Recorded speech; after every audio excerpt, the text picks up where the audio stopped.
Today on Provost Park Pass, we're going to talk about the differences between Pirates Caribbean at Walt Disney World and Disneyland. And if you had an extra 7.5 minutes, what would you do with it? Stay tuned to find out.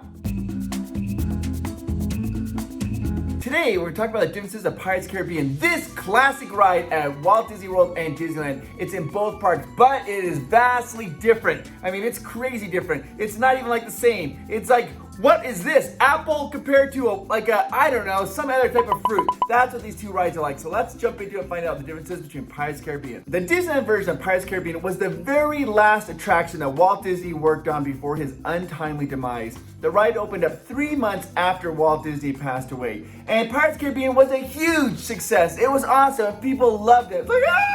It's amazing. When Florida first opened, they didn't have Pirates Caribbean because they thought, who would want to see that? It's redundant. It's got the Caribbean so close, nobody wants it. You know what people in Florida do care about? They care about cowboys and Native Americans. So they came up with the whole idea of having this called the Western River Expedition ride in Florida instead of Pirates Caribbean. But people in Florida were like, no, give us a Pirates of Caribbean. It's just like people in California are like, give us a People Mover. The voice must have been super loud in Florida because they ended up saying, you know what, we do need to do Pirates Caribbean. But there's a massive conflict going on because Mark Davis, who is the main guy who was in charge of Pirates Caribbean Disneyland, was also in charge of the ride, the Western River Expedition ride in Florida. So when they said, hey, we need Pirates Caribbean, he came up with this little cobbled down version and put it down, plop right down there in Florida. But the thing is he cut out a bunch of scenes because he was going to be using those same scenes in his new ride, this Western River Expedition. And so he ended up cutting out those scenes, saving for the best ones for this Western River Expedition, which never materialized. So it's like you guys got this ride in Florida and you never got part of it. Whew. So let's talk about some of the differences in these particular rides. The ride length in Disneyland is 18 minutes and 30 seconds, whereas the ride in Magic Kingdom is only 8 minutes and 30 seconds long. It's like a little baby pirates ride. It's like a little oh, cute little baby pirate ride. Yeah, who's the cute little baby pirate ride? You are in Magic Kingdom, you cute little baby pirate ride. Someday you're gonna grow up and be a big boy like Disneyland. Someday. So Disneyland's version was originally supposed to be a wax museum that was gonna be a walkthrough, and they dug out this huge basement area for this huge attraction.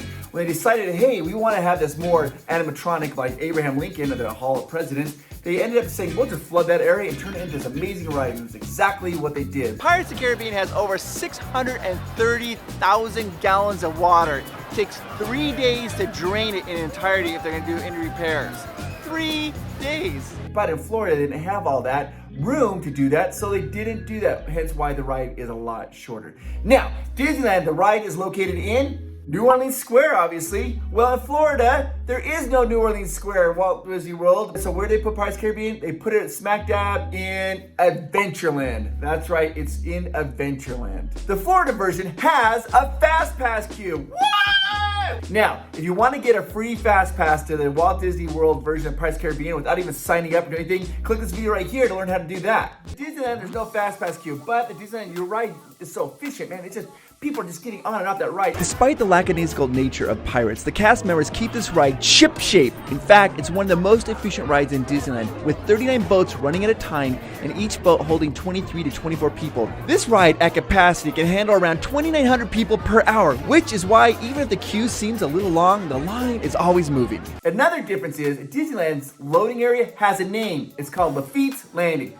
Lafitte was a pirate, a real pirate who fought along the U.S. Army in the War of 1812. And when you're loading, you can see some stuffed animals the cast members keep in the watchtower. Walt Disney World, nameless, no name, nada, zip, bupkis, nothing, no name there. They didn't name it, they didn't give it a name.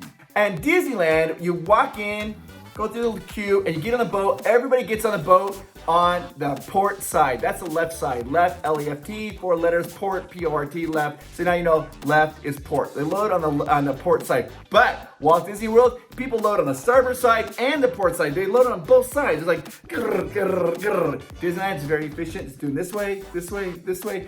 Walt Disney World's like, no, we're doing it like this. We're doing it like this. Some of the biggest differences is the Walt Disney World version is that there's no like Blue Bayou restaurant. There's no like, you know, the guy in the banjo. That's gone. The fireflies, all gone. Gonzo. Nothing. Nada. They don't have it. Not even there. Doesn't even exist. Some other differences is that there's no like grotto scene or like the caves. In Disneyland, you have all those caves you're going through and you see the pirates. And there's some cool things in the Disneyland version that you do not have the Walt Disney version. For example, you don't have the drinking skeletons. It's like just going down their throat and drinking all the time. You don't have that at Walt Disney World. You do at Disneyland. Also, you don't have the captain's quarters. The captain, he's got the big, the magnifying glass. He's looking at it and it's like, oh, you're like, oh, he's in bed. There's a skull above the captain's bed. Now, there's a lot of rumors about that skull. Some people say it's a real human skull. Disney's denied it, says it's not. Mythbusters says it's not, though the rumor persists that it is a true human skull. I like to kind of think that it is, but it's probably not. Also, the Walt Disney World version doesn't have the treasure room. There's no treasure room at the beginning of the ride. There's a big skeleton. He's sitting on treasure, and he's like counting gold. And that's basically what the whole first Pirates of the Caribbean movie. Walt Disney World doesn't have that part either. Whoa! Here is another difference, a massive difference in my opinion between the Disneyland version and the Walt Disney World version. There is only one drop in the Walt Disney World version, this little tiny drop. Well, Disneyland, you got 2 drops, and the first one's pretty good. I mean, it's good. You can sometimes you get splashed. It's like Pirates of the Splasher Horn. I don't know. Splasher Horn? The Disneyland version is a complete loop of a ride. You get on and you exit at the same spot. Whereas in the Florida version, that's not true. You get on, you ride the ride, and you exit, and then boats go up the little thing without anybody there.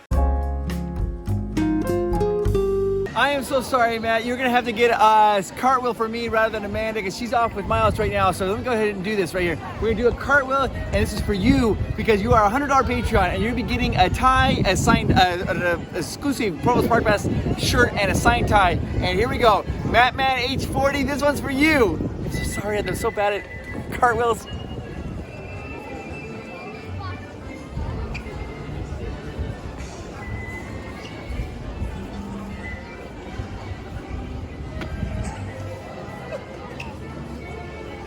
I'm so sorry, Matt.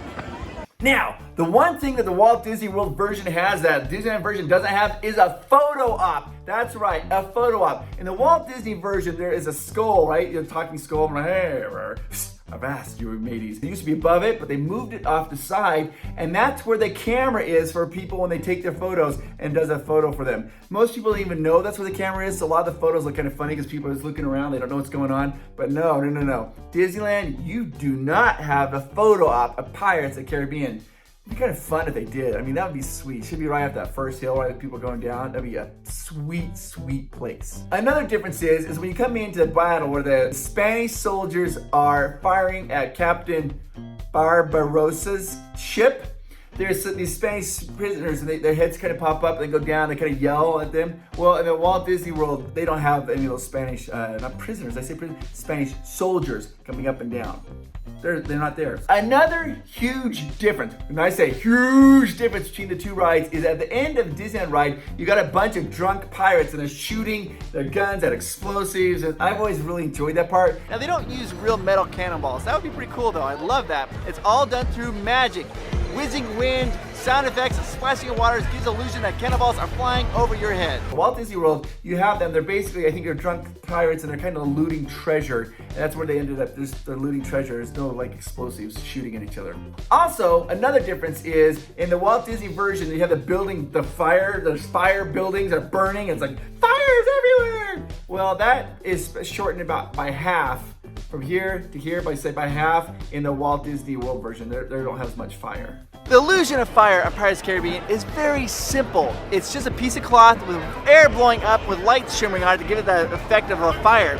It's been so effective that people have actually complained about real fire within the ride. The Walt Disney version, when you start to get in line, you have to walk through a Spanish fortress. And the name is, I'm not very good at this. The name is, I think it's Castillo de Moro. Castillo del Moro. Castillo del Moro. Castillo. I can't do this. Castillo del Moro. Close enough. Spanish Fortress. That's where you enter in for Walt Disney World's Pirates Caribbean. At Disneyland, you're just in New Orleans Square, walking along. There's a nice building. You go inside and you see the boats that are going around. You get a wave at people, and they're waving back at you. You have a lot of interaction. So the facade of Pirates Caribbean, if you look at the very top of it, there's a flag. Now, this flag only has 31 stars on it, indicating that it takes place in around the 1850s. A nice little Easter egg if you're in the Walt Disney World is you're waiting in the queue line. You'll see two skeletons playing chess. That scene was omitted because that scene is in the Disneyland version where they're playing chess. Now, Mark Davis, who designed these rides, was a huge fan of chess, and originally, the story goes, is he put the pieces there as in the cube chessboard to make it so it's unwinnable, that nobody can win it. And so the skeletons just sat there forever waiting for that person to concede, and they never did, so they ended up dying. That was the old theory. But over the years, people have moved those chess pieces around, and so you'll probably never see it in the original configuration of the unwinnable chessboard. They are different periodically. I don't know if maybe people are dusting the cast members and move them, or who knows, I don't know. But you can see through photos that people have moved them.